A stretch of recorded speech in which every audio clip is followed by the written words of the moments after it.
రాజశేఖర్ గారి తర్వాత ఎవరితో ఎక్కువ మూవీస్ ట్రావెల్ అయ్యారు అంటే ప్రతి ఒక్కళ్ళతో రెండేసి చేశానండి.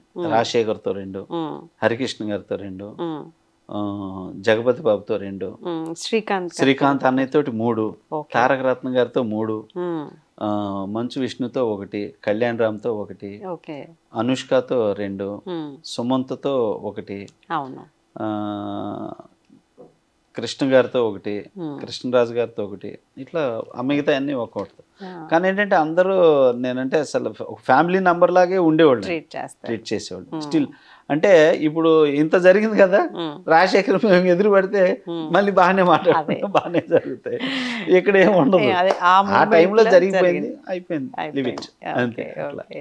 ఈ మూవీ ఇప్పుడు హరికృష్ణ గారితో మూవీస్ అన్నారు కదా సార్, ఆ మూవీ మీకు అంటే ఒక మంచి పొలిటికల్ ఇమేజ్ కూడా ఒక మంచి ముద్ర వేసింది. రాజశేఖర్ గారు మిమ్మల్ని పిలిచి ఏదో మాట్లాడినట్టున్నారు కదా సార్ ఆ మూవీ అయిన తర్వాత. వైఎస్ గారు అదే అంటే హరికృష్ణ గారితో నేను శివరామరాజు చేశాను, చాలా పెద్ద హిట్. ఆ సినిమా చూసి విడిపోయిన కుటుంబం కలిసిపోయింది. ఒక 50 నంబర్స్ ఉన్న ఒక జాయింట్ ఫ్యామిలీ. ఓకే. ఆ సినిమా చూసి ఒక అబ్బాయి ఏడుస్తూ వెళ్ళిపోయి మనం ఎందుకు ఇలా విడిపోయి ఉంటున్నాం, సినిమా చూడండి మీరు రండి అని చెప్పి తీసుకెళ్ళి చూసి అందరు కలిసిపోయి వాళ్ళందరూ మా దగ్గరకు వచ్చి ఫోటో దిగారు అనమాట శివరామరాజుకి. సో ఆ తర్వాత సముద్రం నాకు ఒక డ్రీమ్ మిగిలింది. మా నాన్నగారు కూడా ఇంతవరకు అలాంటివి చేయాలి అనుకొని చేయలేకపోయారు. రైతుల మీద చేయాలి సినిమా. నేను దానికి ఆళ్ళీళ్ళు అనుకున్నా కానీ వాళ్ళు కాదు నువ్వు కరెక్ట్ అనిపించింది. రాజశేఖర్ రెడ్డి గారు, హరికృష్ణ గారండి, హరికృష్ణ గారు అంటే రామారావు గారు చేయాలనుకున్నది. నేను అన్ని క్యారెక్టర్లు అన్నీ చేశాను, ఒక రైతుల గురించి ఒక గొప్ప సినిమా చేయాలనుకున్నాను హరి, నేను చేయలేకపోయాను, చేయలేకపోతున్నాను అనేవాడు అంట ఆయన. సో అది హరికృష్ణ గారు నా దగ్గర ఎక్స్ప్రెస్ చేశారు. చేస్తే అట్లయితే అట్లాంటిది కథ ఏమన్నా ఉంటే వినండి బాబు చేద్దాం అని చెప్పి. మీకు హరికృష్ణ గారికి ఎలా పరిచయం సార్ ఈ ఇండస్ట్రీ? అదే ఇండస్ట్రీలోనా నేను అంటే అంత దగ్గరగా పిలిచి తన మనసులో అయితే నేను శివరామరాజులో ఒక 1/2 అవర్ 45 మినిట్స్ నిడి ఉన్న క్యారెక్టర్ ఒకటి, ఫ్లాష్ బ్యాక్ క్యారెక్టర్ గురించి వెళ్ళి కలిశానండి. కలిసినాక అప్పుడు నా గురించి ఎలాంటి సినిమా చేశాను తెలుసుకొని అప్పుడు చేశారు శివరామరాజు. శివరామరాజు చేస్తుండగా ఇక మా ఇద్దరి రిలేషన్ అంటే ఇక ఇద్దరు ఫ్రెండ్స్ లాంటి రిలేషన్. హరికృష్ణ గారితో పొద్దున్న 6ంటికి ఫోన్ నాకు, నేనేం లేచేవాడిని కాదు, ఆయనే 3ంటికి లేచి రెడీ అయ్యి 6ంటికల్లా వచ్చి కూర్చునే మనిషి. పొద్దున్న లేస్తే మా ఆవిడ తీసేది, హలో అని, అమ్మా నేను హరికృష్ణ అని డైరెక్టర్ గారికి అని. సార్ ఇంకా లేవలేదు సార్, లేపుతాను. లేవలేదా చెప్పని ఇక అరిచేవాడు, ఏమయ్యా సిగ్గుందా నీకు, ఈ టైం దాకా పడుకుంటా లే సార్ సార్ అంటే సరే అర్జెంట్ బయలుదేరాను. అట్లా ఇక కాస్త సినిమా చేసిన రోజులు షూటింగ్ కాకుండా విడిగా ఉన్నప్పుడు ఫోన్ చేసి రమ్మని ఇద్దరం ఒక 10-11 ఉదయం మధ్యాహ్నం దాకా కూర్చొని మాట్లాడుకుంటూ సరదాగా గడిపేవాడు. అలాగండి అది చేసినాక అప్పుడు చెప్పాడు ఇట్లా హరికృష్ణ గారు. చెప్పాక అలాంటి కథ చూడండి బాబు అంటే అప్పుడు పోసాని కృష్ణమురళి రైతుల కథ చెప్పాడు, టైగర్ హరిశ్చంద్ర ప్రసాద్. మంచి హిట్ సార్, చాలా గొప్ప సినిమా అండి. మళ్ళీ లైఫ్ లో నేను తీయలేను, అలాగే ఎవరు చేయలేరు కూడా, ఫుల్ పబ్లిక్ లో. మేడం మీ మార్క్స్, మీ ముద్ర సినిమాల మీద చాలా గట్టిగా ఉంటుంది సార్, చాలా స్ట్రాంగ్ ఫిల్మ్ అన్నమాట. దానికి Paruchuri brothers dialogues, Paruchuri brothers మేము కలిసి చేసిన 7 సినిమాలు హిట్లే. అట్లాగే చేశాక ఆ సినిమాకు మళ్ళీ తోడు క్లైమాక్స్ తీయాలి, దాసరి నారాయణరావు గారి ఎంట్రీ. ఆయన ఏంటంటే క్లైమాక్స్ దాసరి గారు ఒక 70 పేజీలు, పర్చూరి బ్రదర్స్ ఒక 25 పేజీలు, పోసాని కృష్ణమురళి ఒక 25 పేజీలు, ఇవన్నీ హరికృష్ణ గారు తెచ్చి ముందు పెట్టి ఇవన్నీ ఏం చేస్తావో డైరెక్టర్ నీ ఇష్టం బాబు చూడు అని. వీటిలో ఏది బెస్ట్ గా ఉంటుంది ఇప్పుడు ఇక అన్ని పెట్టుకున్నానండి ముందు పెట్టుకొని, ఇక అప్పుడు వెర్షన్స్ అన్ని చదివి దీనిలో ఏం బాగున్నాయి అవి, దీనిలో ఏం బాగున్నాయి ఇవి, ఇలా తీసుకొని మొత్తం క్లబ్ చేసి నేను ఒక క్లైమాక్స్ చేసేసి దాన్ని షూట్ చేసి దానికి వినిపించి చెప్పాక అందరూ ఓకే అన్నారు. అట్లాగా చేసిన తర్వాత సినిమా హరికృష్ణ గారు ఎంత కమిట్మెంట్ అంటే ఆ సినిమాకండి, రైతులు బాధల గురించి చెప్పేస్తూ ఏడ్చేస్తున్నాడు. ఆ సీన్ డైలాగ్ చెప్పేసి ఏడ్చేస్తున్నాడు ఒరిజినల్గా. ఏ సీన్ అంత బాధగా ఉంది ఆ సినిమాలో, డైరెక్ట్గా ఉన్నాయి. మాకే అరే ఏం ఏడుతున్నాడు, ఏమైంది హరికృష్ణ గారికి అనుకొని, అంత సెన్సిటివ్ అనమాట.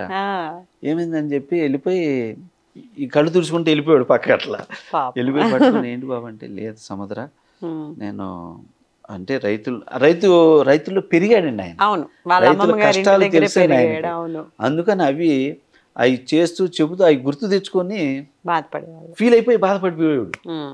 ఈ సినిమా వాళ్ళకి రీచ్ అవ్వాలి సముద్ర అని అట్లాగా చేసి అంత ఇష్టపడి చేశాడండి. పబ్లిక్ లో వందల మంది, వేల మంది జనంలో షూటింగు, 100 ఎడ్ల బళ్ళతో షూటింగు, అట్లా చేసాం అన్నమాట.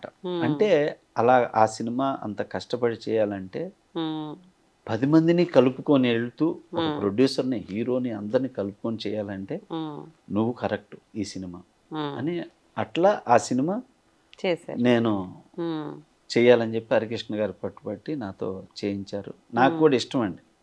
సో అలా చేశాక అప్పుడు రిలీజ్ టైంలో వైఎస్ రాజశేఖర రెడ్డి గారు చూశారనమాట. రైతుల మీద తీశాడు, ఇప్పుడు ఎలక్షన్ రాబోతుంది అని చెప్పి అప్పుడు అది చూసి హరికృష్ణ గారికి ఫోన్ చేశాడు. ఫోన్ చేసి బాగా అంటే వాళ్ళు కాంగ్రెస్ అయినా కానీ హరికృష్ణ గారు వీళ్ళతో బాగానే మాట్లాడతారు. అరే ఈసారి మీ బావ కదా నేనే సీఎం అని వైఎస్ గారు ముందే చెప్పేశారు. నవ్వుతా థ్యాంక్ యూ సార్. లేదు హరిశ్చంద్ర ప్రసాద్ సినిమా చూశాను, నేను మా వైఫ్ చూశాను, చాలా బాగుంది. సో నేను పాదయాత్ర మొదలు పెడుతున్నాను. అంటే congrats sir, thank you so much sir అని చెప్పేసి హరికృష్ణ గారు చాలా బాగా మాట్లాడారు. అట్లా అభినందించడం, ఆ సినిమాకి నంది అవార్డు రావటం, అట్లా చాలా మంచి ప్రభావం. ఆ ప్రొడ్యూసర్ గారు కూడా అండి, నాగలక్ష్మి గారు, దేవత ఆవిడ, అంత మంచి మనిషి. ఆవిడ కూడా జూనియర్ ఆర్టిస్టులు అందరికీ బట్టలు పెట్టింది. ఓకే, అలాంటి సినిమాలు మళ్ళీ రావట్లేదు సార్ ఇప్పుడు. ఏంటంటే అండి, హీరోల కమిట్మెంట్ కావాలి మేడం. అంత పవర్ఫుల్ డైలాగులు ఉంటాయి, అసలు ప్రతి సీను యుద్ధమే సినిమాలో, అట్లా ఉంటుంది. ఇప్పుడు ఆ సీన్స్ కొన్ని గుర్తు తెచ్చుకుంటే అసలు ఎంత పవర్ఫుల్. హీరోలు ఆ కమిట్మెంట్ ఉంటేనే తీయగలం మేడం, లేకపోతే తీయలేము. అలా అంటే హీరోలు కొన్నిటికే ఉంటారనమాట. శ్రీకాంత్ గారితో సార్, శ్రీకాంత్ గారు అంటే ఇక అసలు ఫ్యామిలీ నంబర్, అన్నయ్య. నేను అత్యంత ఇష్టంగా అన్నయ్య అని పిలిచేది శ్రీకాంత్ గారు. ఇక ఒక ఫ్యామిలీ నంబర్ లాగా, నాతోనే కాదండి, ఏ డైరెక్టర్తో చేసినా వాళ్ళతో అంత కలిసిపోతాడు. అలాగే ఏ ప్రొడ్యూసర్తో చేసినా ఏదన్నా ఇబ్బంది అంటే ఏం పట్టించుకోవద్దు, ముందు మీరు సినిమా చేయండి అంటాడు శ్రీకాంత్ గారు. అసలు అంత మంచి మనిషి. ఎప్పుడు కానీ డైరెక్టర్ని కానీ ప్రొడ్యూసర్ని కానీ ఇబ్బందే పెట్టడు. ఇంకో కృష్ణ గారు లాగా అనమాట.